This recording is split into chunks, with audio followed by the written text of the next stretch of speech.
This is the face of a man who just escaped a isekai package. He dedicated his entire life for his family, only to get betrayed in the end. Now he has entered his villain arc, determined to get his revenge. The story begins with a woman lying on her bed. Beside her was her husband, but she was at her final moments. She desperately grabs his hand, making her last final request: please, from now on, try to hold back your temper for the sake of your remaining life.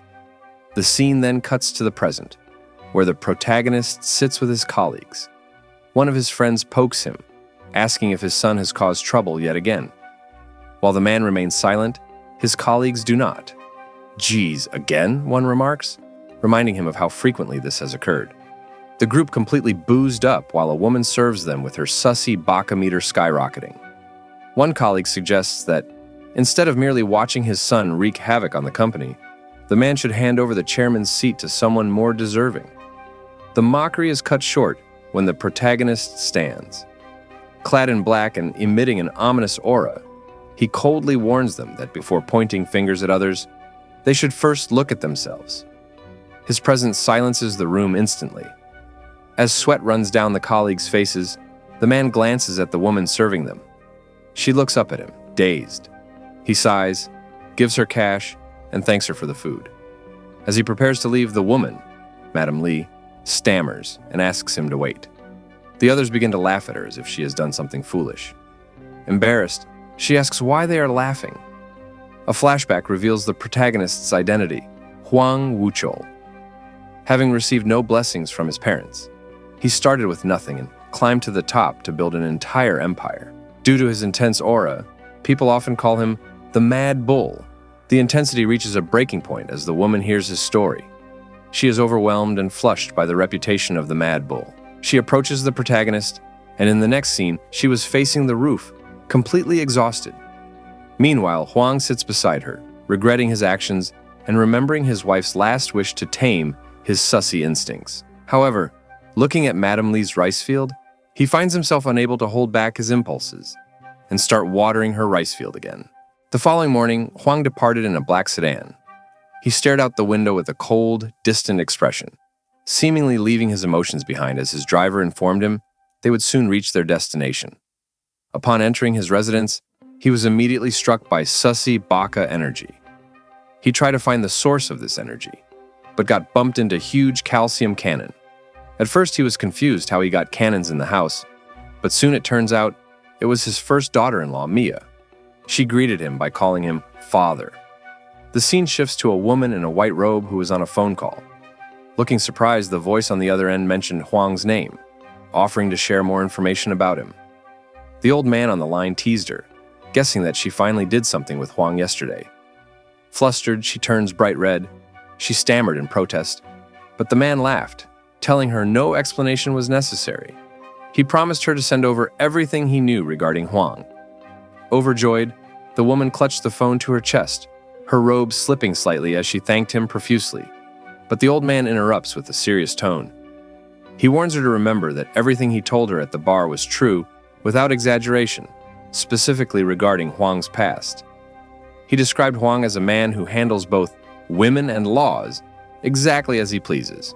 Once a police officer arrives late to a meeting, and Huang, smoking a cigarette with a terrifying gaze, stares at him. The tension explodes instantly as Huang grabs a glass bottle and brutally strikes the man, blood spraying across the floor.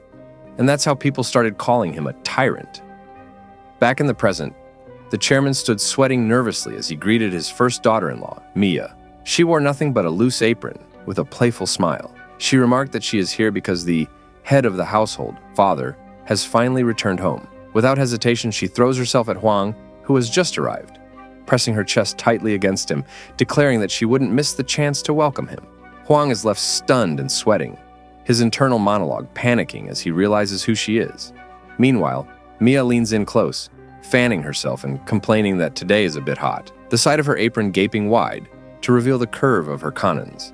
As she turns to lead him inside, Huang's gaze glued to her giant bakery. His mind relaxed when he found that she is actually wearing clothes beneath that apron. However, the moment is interrupted by someone shouting, "Wait a minute!" as another woman storms onto the scene. The new arrival, dressed in an equally revealing sense, which could make any sussy baka meter tingling. She quickly grabs his another hand while pressing her front defense against him. She glares at Mia, accusing her of acting as if she is the only one waiting for father. This is the second daughter-in-law, Min Woo Hui. She asks Huang not to back down, but immediately turns her attention to Mia, criticizing her clingy behavior and sussy attire, while clearly ignoring her own sussy moves. Amid the chaos in the hallway, the argument between the two women is quickly interrupted by a sudden, wild entry.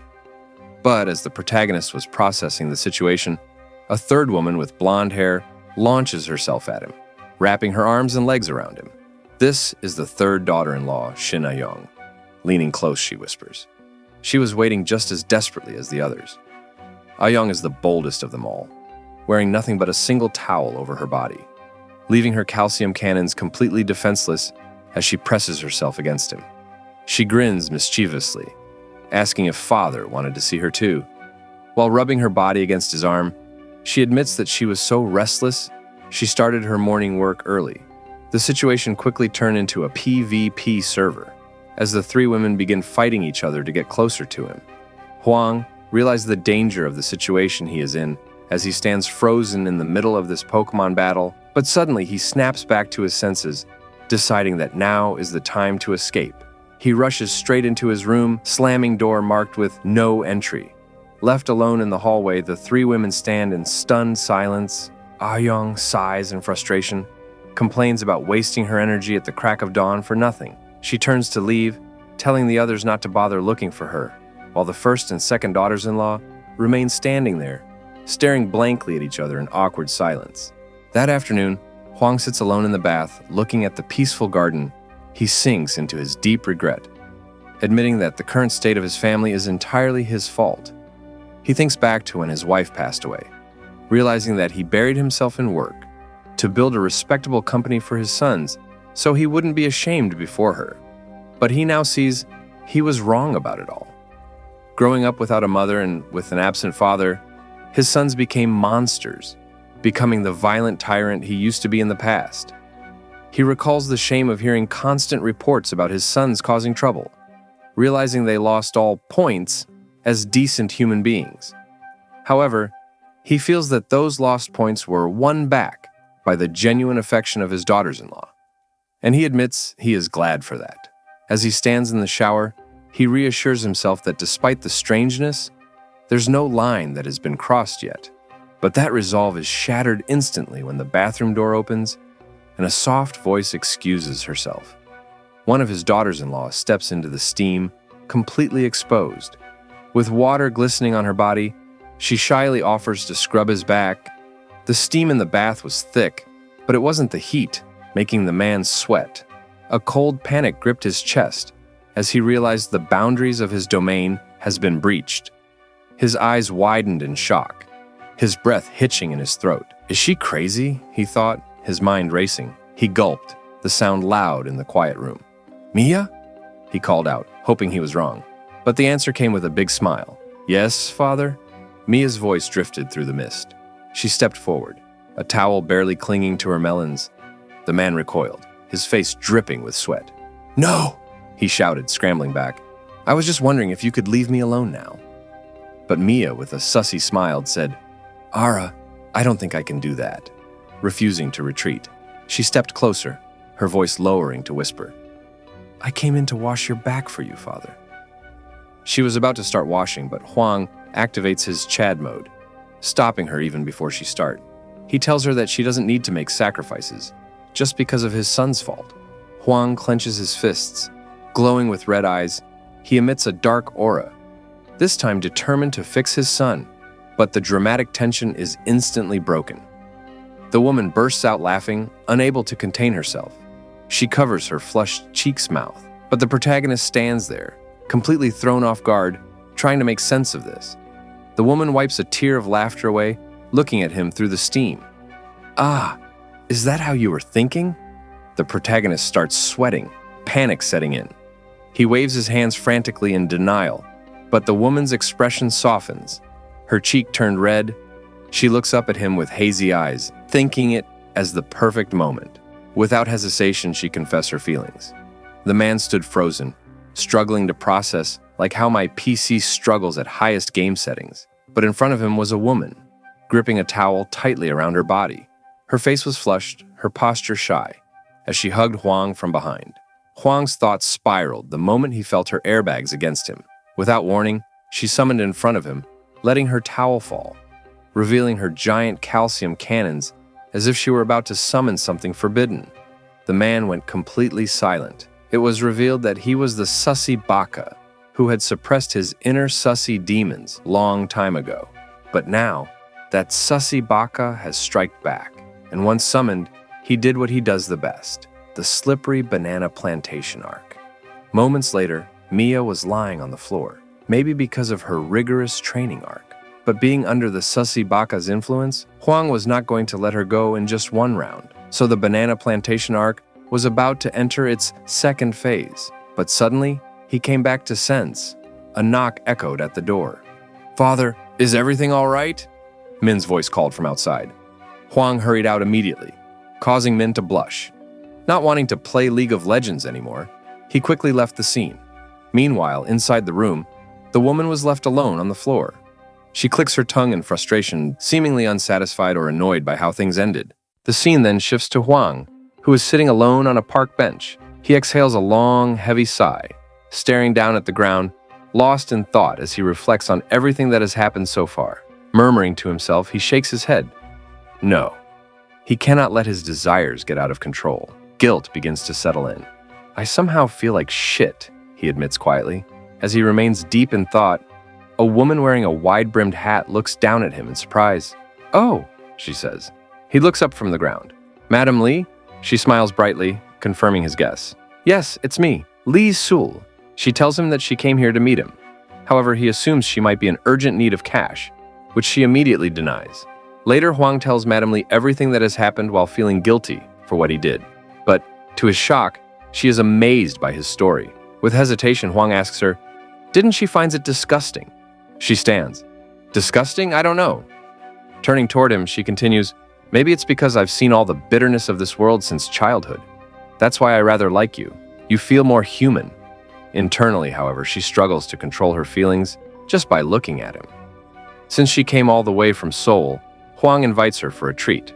Madam Li quickly sits beside him, wrapping her arm around his, and asks if he plans to repay her with only a meal. Huang, being completely oblivious, does not understand her suggestive hints. She then tells him she wants pineapple juice, because she heard it is good for health. Without warning, he lifts her onto his shoulder, and the rest is history. Later that night, Huang is admitted to the hospital. His friend Pilju, who is also his doctor, rushes to him in frustration. He scolds Huang for giving too much pineapple juice at his age, and reminds him that he has repeatedly told him to get an annual health checkup, which Huang always ignores. Pilju sighs and tells him that he will receive his medical report tomorrow. For now, he should just rest. Looking at his reflection, Huang reflects on everything he has been through. He has 3 sons, a young woman who likes him, and daughters-in-law who care for him. Everything feels like a dream. Thinking himself lucky, he says himself good night. The next morning, Huang freezes in shock when he reads his medical report. He has been poisoned. His world shatters as he realizes there is a mole within his family, someone he once trusted. At that moment, the old Huang awakens. That evening, Huang lies in his bed while his secretary assures him that they will uncover the culprit no matter what. Madam Li stands silently. She then tells Huang that she volunteered to be investigated first, stating that she does not want to appear suspicious to him. She cheers him up, insisting that she believes he did nothing wrong. The next day, his first daughter-in-law visits him. She says she made food for him so he can recover quickly, but internally, she is panicking. She's about to pour something into his glass when Huang suddenly grabs her hand and takes the medicine from her. Upon examining it, he realizes it is the same illegal drug mentioned in his medical report. Li Mia, now exposed, tries to brush it off by claiming she was only giving him vitamins. So, thinking it to be some sussy baka spell, Huang hands the vitamins back to her. Now, what happens next, I left to your imagination. Back in the waiting hall, his first son, Gucheol, grits his teeth in silent fury while waiting to see his father. The second son, Hyundai, has also arrived. They begin pressuring Secretary Nam to let them meet their fathers. Their patience wears thin. However, Secretary Nam remains firm, and warns them that disobeying the chairman's orders could lead to severe consequences. Both sons back down, pretending nothing happened. Guchil remembers that Mia was the first to visit their father. Without wasting time, he calls her to check on the situation, but her status shows offline. He begins to wonder, where the heck is she? Ah-young, silently observing the two brothers, wonders why the atmosphere is driving her crazy. It is all because of her useless husband, who refused to visit, forcing her to come instead. She once had high hopes when she learned about Huang, but soon realized he was nothing more than a pathetic old man swayed by his daughters-in-law. Still, she hopes he recovers quickly. If he dies, it might start a war inside the family. Suddenly, Guchil explodes in anger. He warns Secretary Nam to step aside if he does not want trouble. He even tells Nam to check outside if he thinks he is bluffing. Outside, Guchil's men have already arrived and are beating anyone blocking their path. Guchil is about to land a Goku punch when Huang suddenly orders Secretary Nam to let them in. Everyone is shocked, especially those who assume that the chairman was in a coma. When they meet Huang, Guchil begins acting all worry, which is obvious to Ah-young. She knows how Huang's sons always create trouble and then act like victims. However, this time, she is curious to see how Huang will respond. As Guchil's about to ask his father to hand over the business, Huang asks Secretary Nam whether the president of Manpower and his first son caused the chaos. Nam confirms it. Huang calmly orders him to handle those responsible. His words shock everyone, especially Ah-young, who suddenly felt something weird, which better left unsaid. Further, Huang told everyone to fix their issues by themselves. Daddy is now not going to help you guys anymore. And oh yeah, I'm also going to visit my company soon. Later, Guchil vents his anger in the parking lot, regretting that he did not done anything to Huang earlier. He resolves to come up with a new plan as soon as possible. Meanwhile, the second son trembles in fear, wondering why Huang plans to return to the company. He knows he must act quickly. At that night, Huang quietly walks down the corridor. When he opens the door, we find it's Mia inside, looking like she is cosplaying Marolk from Made in Abyss. Huang unties cloth of her mouth, expecting a proper answer from her, and thus, so they go on to play Dora the Explorer. But unbeknownst to them, on the other side of the door, Min witnesses everything from a perfect third-person view. She finally understands what Mia meant during their argument. Mia wanted to win over father so that she become the only superior one among his other daughter-in-laws. A few days later, Mia still cannot forget that night of exploration. Meanwhile, Min, who is usually focused on work, also couldn't able to get over from the Last of Us episode she saw last night. Elsewhere, Ah-young is lost in her own thoughts. When a man offers her favorite drink, he asks her out if she wouldn't mind would she be interested in going out with him. But her cold stare quickly sent a chill to his bones. She takes the drink and tells him to go home early. That night, Ah-young returns home, wondering why she suddenly started thinking about GTA 6. However, she is soon caught in the rivalry between Mia and Min. She can't help but sighs as she knew a big PvP is upcoming. Just as the tension builds, a maid rushes in, informing everyone that the chairman will be returning home tonight. Back in the room, Ah-young was in a panic mode, nervously thinking random things, unsure what to do. She still remembers how she got melted last time. His solid-built body and strong jawline, and an aura that overwhelmed everyone by saying, "Swiper no swipping." Meanwhile, Mia received a gift sent by Huang, which made my detective Pikachu wonder what's it's used for. Soon, Huang arrives, stepping out from his sedan, and as he enters his residence, this time, it wasn't Mia, but a blonde beauty, which is none other than Ah-young who came to welcome him. But it's not only her. Min also came to congratulate him for his discharge from hospital. A little further away, Mia stands in a strange JoJo pose, welcomes him as well. Huang, knowing that JoJo reference, smiles, as he's now happy that he will now no longer be the only anime watcher in the house.